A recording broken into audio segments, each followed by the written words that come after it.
আজকে শুনছেন বঙ্কিমচন্দ্র চট্টোপাধ্যায়ের একটি অন্যতম উপন্যাস রাধারানী। এই উপন্যাসটি প্রথম প্রকাশিত হয় 1875 সালে বঙ্গদর্শন পত্রিকায় এবং পরবর্তীকালে এটি বই আকারে প্রকাশিত হয়েছে। বঙ্কিমচন্দ্র চট্টোপাধ্যায়ের জন্ম হয়েছিল 1838 সালে 26 বা 27 জুন।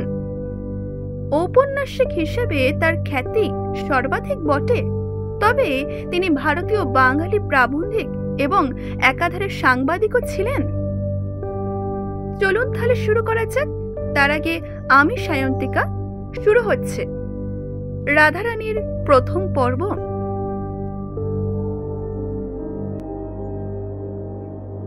রাধারানী নামে এক বালিকা মাহেশের হ্রদ দেখিতে গিয়াছিল।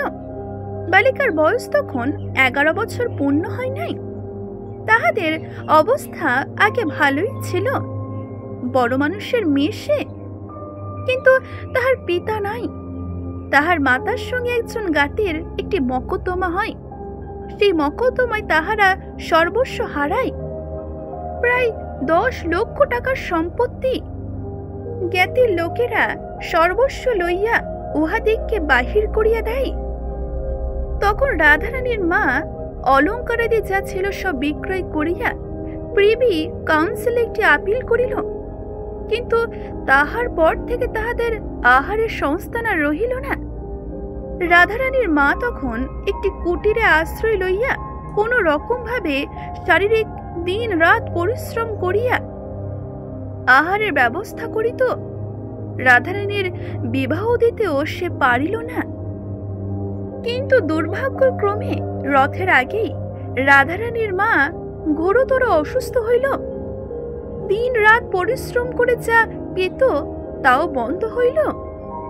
কাজে সংসারে আহার একেবারে বন্ধ হইল। মাতা রুগ্ন, কাজে উপবাস তার কিছুই মনে হয় না। আর রাধারানী জুটিল না বলিয়াই উপবাস। রথের দিনই তার মা আরো অসুস্থ হয়ে পড়ল। ঔষধের প্রয়োজন হলো বটে, কিন্তু কোথায় পাবে ঔষধ?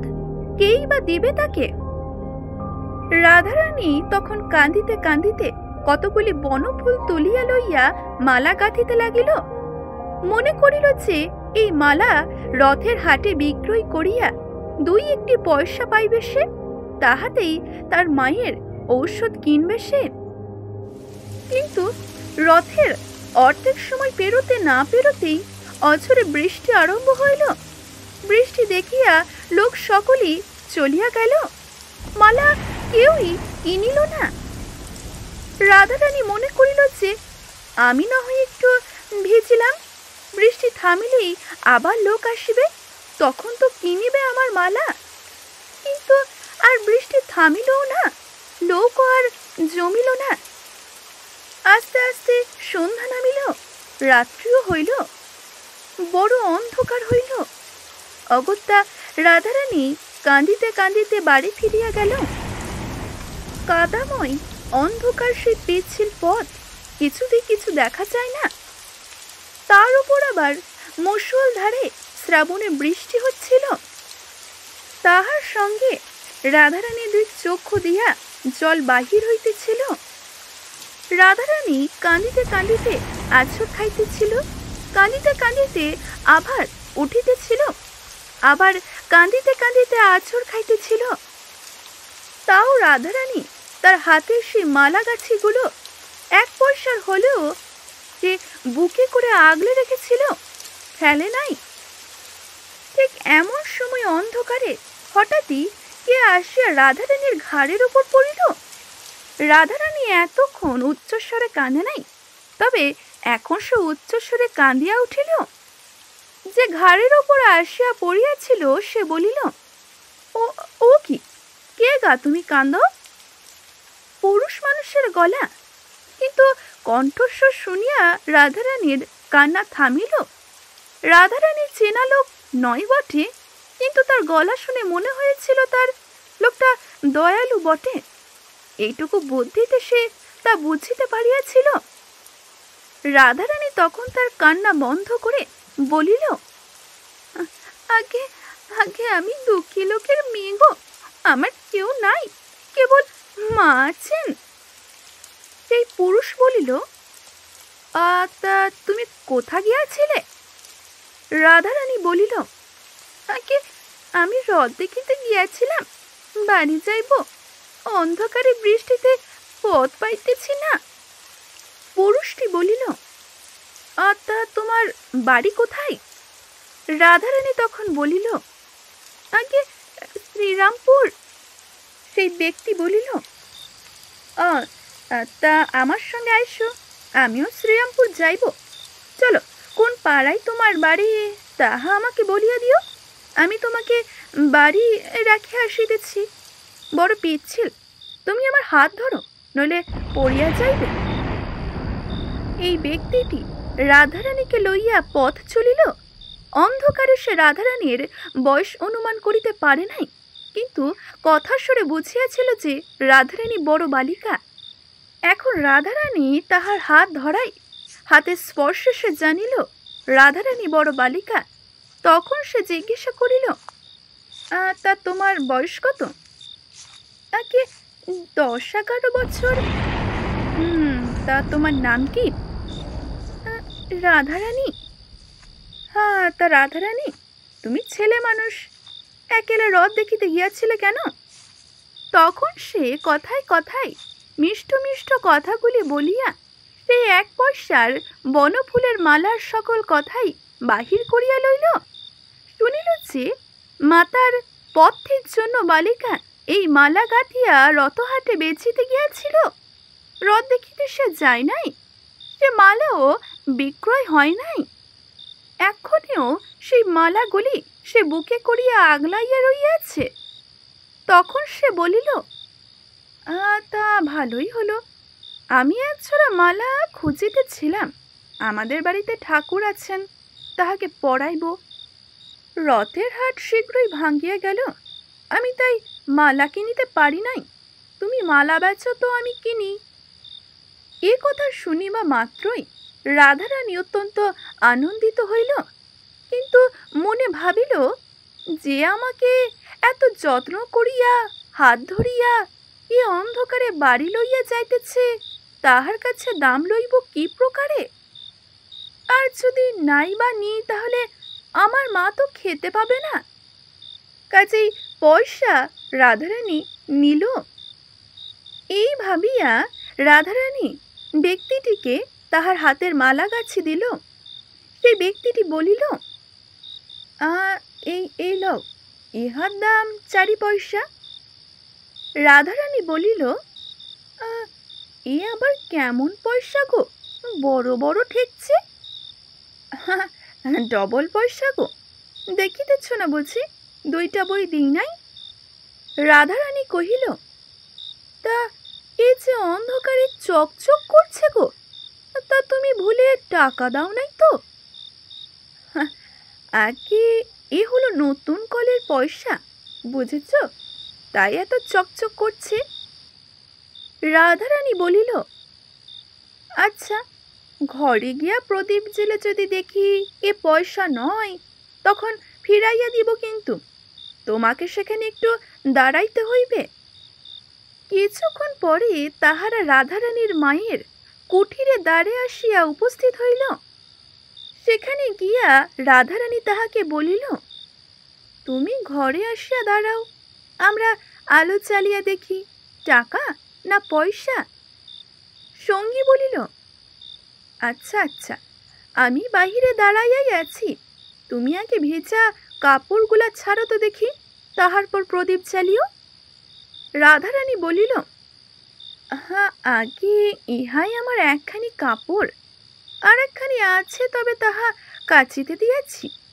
তা আমি ভেজা কাপড় সর্বদাই পরে থাকি, আমার ব্যায়ামও হয় না, আঁচলটা নিংড়ে পড়িব। তুমি এখন দাঁড়াও তো, আমি আলো জ্বালি। ঘরে তেল ছিল না, কাজেই চালের খড় পাড়িয়া চকমুখে ঠুকিয়া আগুন জ্বালিতে হইল। আগুন জ্বালিতে কাজে কাজে একটু বিলম্ব হইল বটে। আলো জ্বালিয়া রাধারানী দেখিল, এ টাকাই বটে, পয়সা নহে। তখন রাধারানী বাহিরে আসিয়া আলো ধরিয়া দেখিল যে টাকা দিয়াছে সে নাই, চলিয়া গিয়াছে। রাধারানী তখন বিষণ্ণ মুখে সকল কথাই তাহার মাকে বলিয়া গেল। বলো তো দেখি মা, এখন কি করিব, কি হবে এখন? মা তাহাকে বলিলেন, কি আর হবে বাছা, সে কি আর জেনে শুনে টাকা দিয়েছে?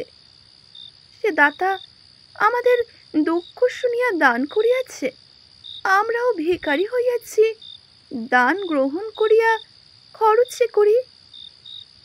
তাহারা এইসবে কথাবার্তা কহিতেছিল, ঠিক এমন সময় কে আসিয়া তাহাদের কুঠিরের দ্বার ধরিয়া ঠেলিয়া ডাকিতেছিল। রাধারানী তখন দ্বার খুলিয়া দিল। মনে করিয়াছিল যে তিনিই বুঝি আবার ফিরিয়া আসিয়াছেন। আহা, পোড়া কপাল, তিনি কেন আসবেন? পোড়ার মুখ কাপড়ে মিনসে এসেছে। রাধারানীর মার কুঠিরটির পাশেই একটি বাজার আছে। তাহাদের সে বাজারে পদ্মলোচন সাহার নামে একটি কাপড়ের দোকান আছে। আর সেই পদ্মলোচন একজোড়া নতুন কুঞ্জাদার শান্তিপুরের কাপড় হাতে করিয়া আনিয়াছিল। এখন রাধারানীকে দেখিবা মাত্রই তাহার হাতে তুলিয়া দিল, বলিল,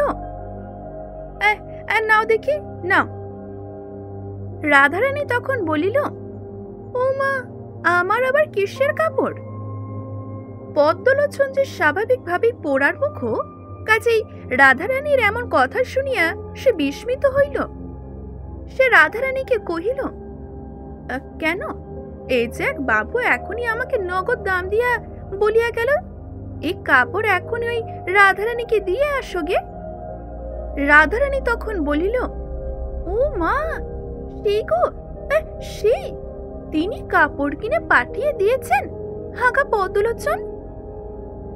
রাধারানীর পিতার সময় হইতেই পদ্মলোচন ইহাদের কাছে অতি পরিচিত। অনেকবারই ইহাদিকে নিকট যখন সুদিন ছিল, তখন 4 টাকার কাপড়ের শপথ করিয়া 8 টাকা 12.5 আনা আর 2 আনা মন ফালইতেন।